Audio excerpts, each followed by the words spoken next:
चलिए, स्वागत है सभी का इनोवेटिव कुकिंग सेंटर में। आज हम बात करने वाले हैं कक्षा 11वीं के रणनीति विज्ञान के बारे में। इसमें हम एक इंट्रोडक्शन वीडियो है जिसमें हम आपको बताएंगे कि क्या-क्या चीज़ आपको पढ़ना है और कहाँ से ज़्यादा क्वेश्चन पूछे जाते हैं। हालाँकि ये पूरी 11वीं क्लास की एक सीरीज़ होगी जो आपको ऑनलाइन प्रोवाइड की जा रही है। इसमें आपको हर एक क्वेश्चंस के ऊपर डिस्कशन, एमसीक्यूज़ और हर एक कॉन्सेप्ट्स को बहुत डीपली बताया जाएगा। ठीक है? तो चलिए पहले हम ये जान लेते हैं कि आपको कक्षा 11वीं में किन-किन चीज़ों पर ध्यान देना है, कौन सी 2 बुकें आपको पढ़नी है और वो 2 बुकें आपको किन-किन चीज़ों के बारे में जान बताती हैं। ठीक है? तो देखिए अगर हम बात करें पहले बुक की, तो पहली जो बुक आपकी आएगी वो पहली बुक आपकी आएगी संविधान के बारे में। किसके बारे में? संविधान के बारे में। इसके अंतर्गत हम बात करेंगे संविधान कैसे बनाया, क्योंकि ये भारतीय दर्शन के बारे में बात करेगी। इसमें एक संविधान का दर्शन है, यानी कि आपको एक बेसिक स्ट्रक्चर, यानी कि आप ये कह लो कि आपको एक नॉर्मल संक्षेप में जानकारी देने का प्रयास किया गया। इसके अंतर्गत ये बताया गया है कि संविधान क्या होता है, संविधान को बनाने में कैसे कितना समय लगा, संविधान कैसे बनाया गया, ये पूरी प्रोसेस के बारे में बात की गई है। ठीक है? तो पहला चैप्टर जो है पूरा संविधान से रिलेटेड है। ठीक है?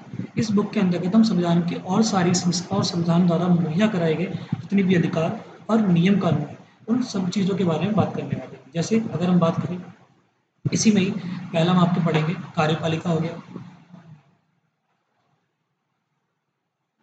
कार्यपालिका हो गया। दूसरा आप कह सकते हो विधायिका हो गया। तीसरा न्यायपालिका हो गया।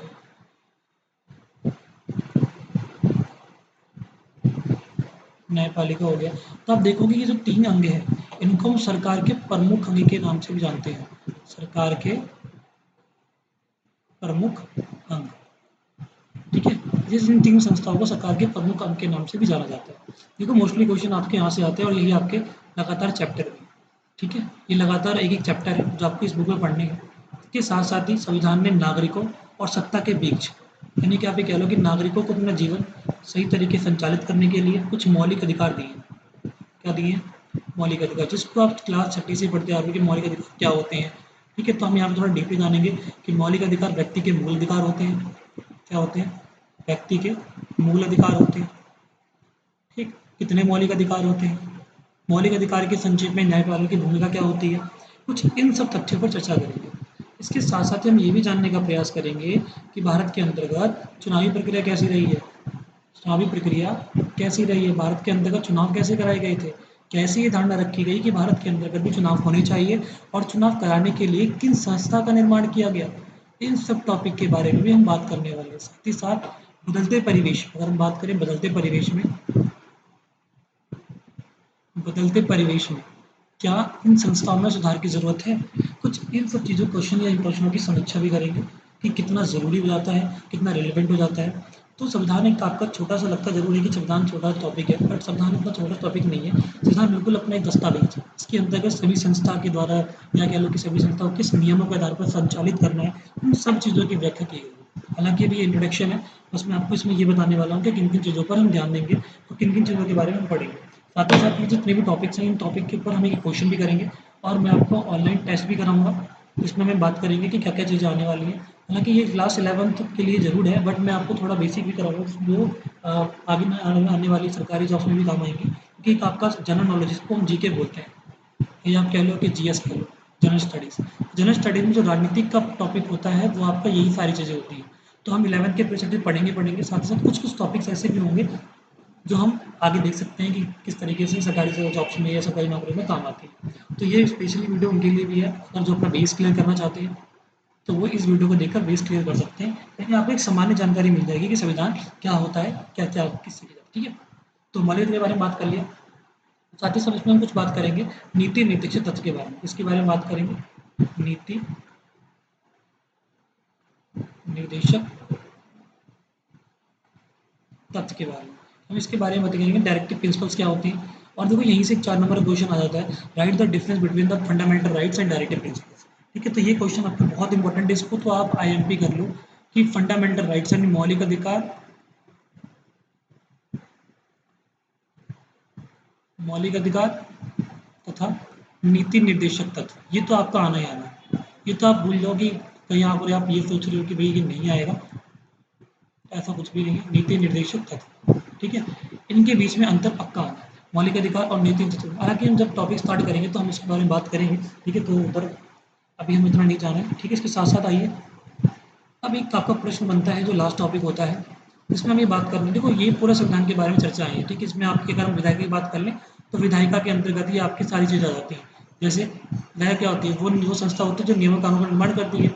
उसमें आपकी लोकसभा आ जाएगी, लोकसभा क्या होती है, राज्यसभा क्या होती है। तो हम इसमें इन चीज़ों के बारे में बात कर लेंगे। इन दोनों का संयुक्त रूप ही संसद कहलाता है, तो हम इसके बारे में बात करेंगे संसद के। फिर इसके अध्यक्ष कौन होते हैं, तो हम इन सब चीज़ों के बारे में बात करेंगे आने वाले चैप्टरों में, ठीक है। हालांकि ये कुल मिला के बहुत इंटरेस्टिंग टॉपिक रहने वाला है, अगर आप थोड़ा सा ध्यान देंगे तो बहुत सारी चीज़ समझ में आ जाएंगी, ठीक है। बाकी अगर कुछ भी आपको दिक्कत होती है तो आपको नोट्स प्रोवाइड किए जाएंगे ऑनलाइन ही, आपको पीडीएफ मटेरियल दे दिया जाएगा। साथ ही साथ हमारे चैनल को सब्सक्राइब कर लेना, और मैं आपको इंस्टाग्राम और अपने टेलीग्राम का लिंक भी दे दूँगा, जहाँ पर मैं आपको नोट्स प्रोवाइड करा दूँगा। हिंदी इंग्लिश दोनों में होंगी, ठीक है। अगर आपको ऐसा लगता है कि पूरी हिंदी में, तो मैं आपको हिंदी इंग्लिश दोनों में पढ़ा दूँगा, डोंट वरी, ठीक है। बस मैं अभी आज को इंट्रोडक्शन दे रहा हूँ कि भाई क्या चीज़ें हैं, कैसी चीज़ें आने वाली हैं, ठीक है। चलिए, तो कुछ चीज़ों के बारे में बात करेंगे। इसके साथ साथ हम ये बात करने वाले हैं कि मौजूदा परिवेश के अंतर्गत, अगर हम मौजूदा परिवेश की बात कर लें, मौजूदा समय की बात कर लें, तो क्या मौजूदा समय के हिसाब से, इस परिवेश के हिसाब से संविधान में परिवर्तन होना चाहिए? क्या संविधान एक जीवंत दस्तावेज रहा है? जीवंत दस्तावेज रहा है, इसके बारे में बात करेंगे। जीवंत दस्तावेज का मतलब क्या होता है, इन सब चीज़ों के बारे में बात करने वाले हैं, ठीक है। तो ये तो रही आपकी पहली बुक है। देखो पहली बुक भी इंपॉर्टेंट है और दूसरी बुक भी इंपॉर्टेंट है। दूसरी बुक भी आपको एक बेसिक नॉलेज देती है राजनीति विज्ञान के बारे में जानने के लिए, ठीक है। तो कुछ भी अगर आपको ऐसा लगता है कि नहीं समझ में आ रहा, तो मुझसे पूछ सकते हैं दोबारा। अगर आपको डाउट होगा तो मैं डाउट क्लासेस भी ले लूँगा, डोंट वरी। बस बट मैं अभी आपको सिर्फ इंट्रोडक्शन पढ़ा रहा हूँ कि क्या क्या चीज़ हम पढ़ने वाले हैं। चैप्टर स्टार्ट नहीं हुआ है, संविधान क्या होता है, कैसे बनाया गया, क्या होती है विधायिका, क्या होती है कार्यपालिका, इन सब चीज़ों के बारे में हम आने वाली क्लासों में डिस्कस करेंगे, ठीक है। तो आपको हर एक दिन बाद छोड़कर नहीं, अल्टरनेट डेज में आपको वीडियोस मिल जाया करेंगे, आप जाकर देख सकते हैं। तो ये आपके लिए बहुत ईजी हो जाएगा, और मैं आपको कम से कम 100 एमसीक्यूज़ की प्रैक्टिस भी करा दिया करूँगा, ताकि आपको समझ में आ जाए कि क्या क्या चीज़ें आ रही हैं। साथ ही साथ जो बड़े बड़े एग्जामिनेशन में जो क्वेश्चंस पूछे जा रहे हैं संविधान से, जैसे कि अभी हाल ही में ले लो आईएएस के, यानी कि यूपीएससी के एग्जामिनेशन में अभी क्वेश्चन आया था कि भाई संविधान सभा के पहले अस्थायी सदस्य कौन थे, ठीक है। अस्थायी सदस्य कौन थे, हालांकि इस क्वेश्चन को थोड़ा घुमा के पूछा गया, हम टेक्निकल वर्ड में इसकी बाद में बात करेंगे जब हम चैप्टर स्टार्ट करेंगे, कि अभी आप अपना कंफ्यूज होंगे। तो आप देखो इतने बड़े बड़े लेवल से भी यहाँ से क्वेश्चन आ रहे हैं, तो आप इसको बिल्कुल भी हल्के में ना लेना, ठीक है। जो भी चीज़ें आ रही हैं आप पूछ सकते हो, ठीक। हम थोड़ा डीपली ही बात करेंगे, सिर्फ किताबों में दी हुई ज्ञान के आधार पे नहीं, बल्कि आपको व्यवहार से भी जोड़ेंगे, क्योंकि इसके अंतर्गत आप कुछ नियम कानूनों के बारे में बात करोगे, परंतु सभी के सभी नियम कानून आपको समाज में मिल जाए, ऐसा बिल्कुल भी नहीं होता, ठीक है। तो इन सब चीज़ों के बारे में हम बात करेंगे। चलिए, तो दूसरी बुक की अब बात कर लेते हैं। दूसरी बुक क्या है? दूसरी बुक आपकी जो बेटा है वो है राजनीति सिद्धांत के बारे में। किसके बारे में? राजनीति सिद्धांत के बारे में।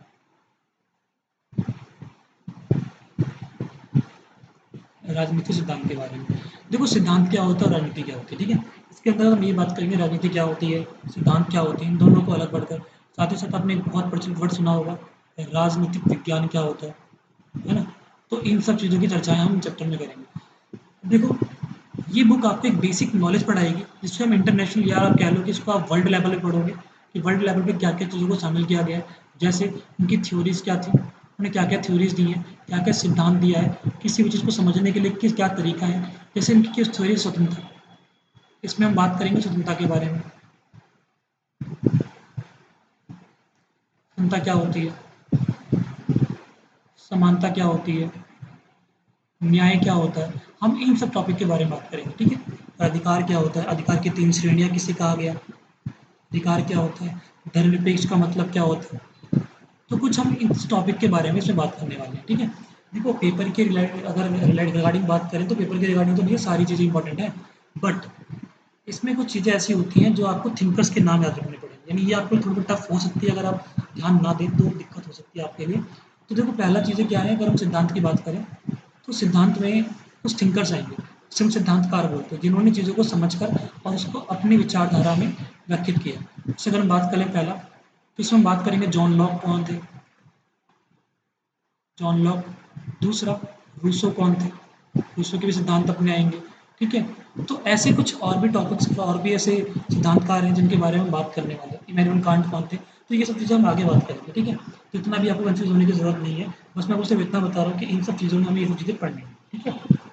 बाकी अगर आपको ऐसा लगता है कुछ डाउट है तो you can ask, don't worry, ठीक है।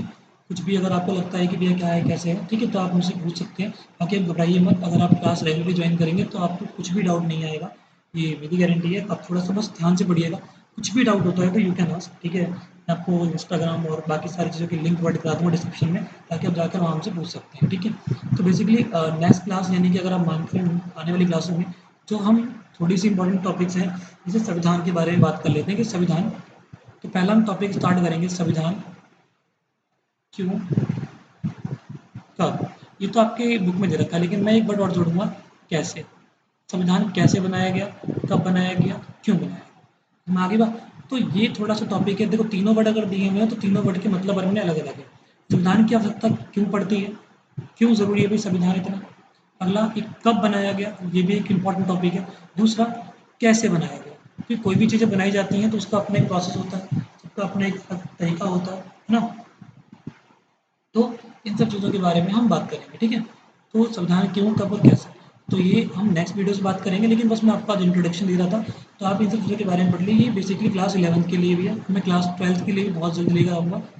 मैं आप इको, ऑल, ये वीडियोस आपको मिल जाया करेंगी। बाकी अदर जैसे अकाउंट्स, इको और अनदर स्ट्रीम्स की भी वीडियोस आपको जल्दी ऑनलाइन मिल जाएंगी, ठीक है। तो अगर आपको कुछ भी डाउट हो तो यू कैन आस्क।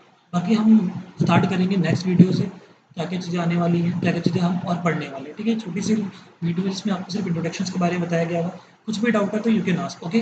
तो चलिए मिलते हैं नेक्स्ट क्लास में। बाकी इसके लिए आप एनसीईआरटी बुक फिर करिएगा। एनसीईआरटी बुक बहुत बेस्ट है, क्योंकि आने वाले समय में आपको बाकी सारी चीज़ें एनसीईआरटी से ही पढ़नी है, ठीक है। नोट्स आपको प्रोवाइड कर दिए जाएंगे, चीज़ें आपको लिखनी सिखा दी जाएंगी, कौन कौन से क्वेश्चन आते हैं उसके ऊपर डिस्कशन कर दिया जाएगा, एमसीक्यूज पढ़ा दिया जाएगा। बट आप आभा और अदर पब्लिकेशंस की बुक ना पढ़ें, सिर्फ एनसीईआरटी पढ़ें, क्योंकि आंकड़ों का कुछ खेल होता है। अगर वो आंकड़े आपको अच्छे तरीके से समझ में आ गए तो आपके लिए बहुत ईजी रहते हैं। चलिए ठीक है, मिलते हैं नेक्स्ट क्लास में। और पहली क्लास हमारी होगी संविधान, थोड़ा सा पढ़ के आइए कि संविधान क्या होता है क्या नहीं, ठीक है। डिस्कस करते हैं नेक्स्ट क्लास में। चलिए धन्यवाद, थैंक यू।